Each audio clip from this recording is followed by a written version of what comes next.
Hey guys, it's Lyndsay again, and this week I'm going to talk to you about pain and what it is and how you can control it. I found it to be very interesting and I wanted to share it with you guys. So let's begin. Before I can explain the influences, I first need to tell you what pain is. Well, it's no brainer. I know all of you know what pain is because we've all experienced it, such as falling down and scraping your knee or burning your finger. Pain is the sensation we feel when we hurt ourselves. And actually, it doesn't have to be physically, it can also be mentally or socially. So that's what I'm going to talk about in these influences. Such influences that I will be talking about are biological, psychological, and social cultural. So let's begin.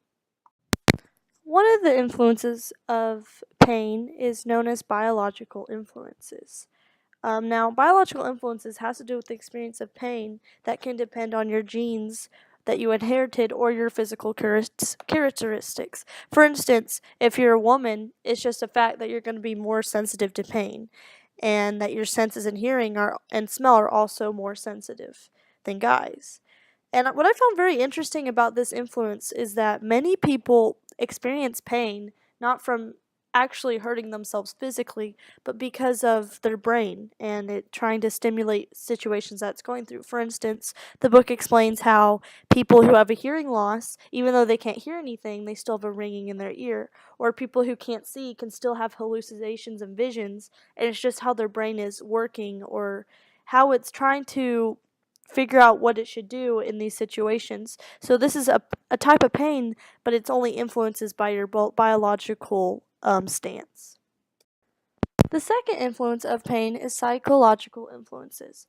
And the book describes this as one powerful influence on perception of pain is the attention we focus on it.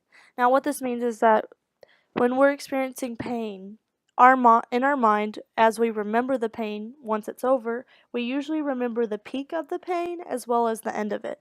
And doctors have learned from experiments with people on how to make the experience of pain less painful. For instance, the book uses the example of a colon exam where the doctors will lengthen the discomfort by a minute but lessen its intensity at the end. And they do this because patients only remember the peak in the end. So the peak will hurt, but if they make it go longer and make the end not as painful, then the experience will be better for the patients. And they've seen this through personal experiments and studies and in this of the psychological mind when people are dealing with pain. The third influence has to deal with social cultural influences. And I find this one very interesting because this is basically focused on a person's culture or their traditions or just how they were raised, and their pain is influenced by this. And what I mean by this is that let's say you're with some friends and all your friends are like big tough people and they don't like if they get hurt they never cry, they don't say anything. So if you fall and hurt yourself, then you're most likely not going to cry, or you're at least going to try not to cry because you don't want to look inferior to them. You don't want them to look at you and be like, why are you crying?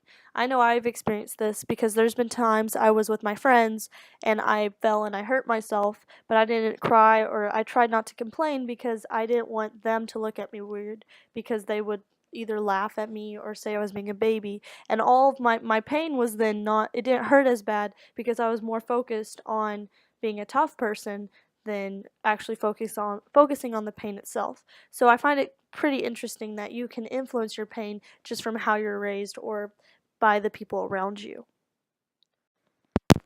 By understanding more on these three influences, it can kind of seem scary to think that so much can affect us and help us experience pain. And no one likes pain. But the amazing thing about God is that in His creation, He has so many things that are so cool and complex about it. For instance, in our bodies, we can control pain and we can learn more about how we can control this pain. For instance, one way our body can control the pain that we may experience is by using endorphins. Now, how we use endorphins happens when we go through big physical problems. For instance, let's say you fall down and you break your arm. With endorphins, there will be a release of these neurotransmitters, which have a soothing effect so that the pain that we experience will be reduced. So when you go through and when you break your arm, endorphins will go through your body and they'll go in that area and they'll soothe the pain so that you don't feel it immediately. It takes a little bit of time when the endorphins wear off before you actually experience the pain, which gives you time to go to the doctor. Another way you can control pain is by using placebos. Doctors use this all the time.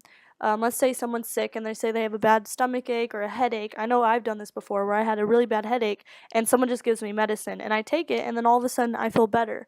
And the funny thing is that the medicine wasn't even made to help my headache. It was just they just gave it to me so that I would think in my mind, oh, this is helping, I'm gonna be better. So these are just a few ways that you can control pain. And I just find it amazing how God has made it where even though we have so many influences that can affect us in creating pain, God still has it where our body can control this pain and our mind can too. And it's just amazing to think that how we have control over our body because of God's beautiful creation. Well, thank you so much for listening. I'm sorry if I sound a little rushed. I'm trying to meet the time limit as well as explain to you all this amazing information. Again, thank you so much for listening, and I hope you all have a wonderful week.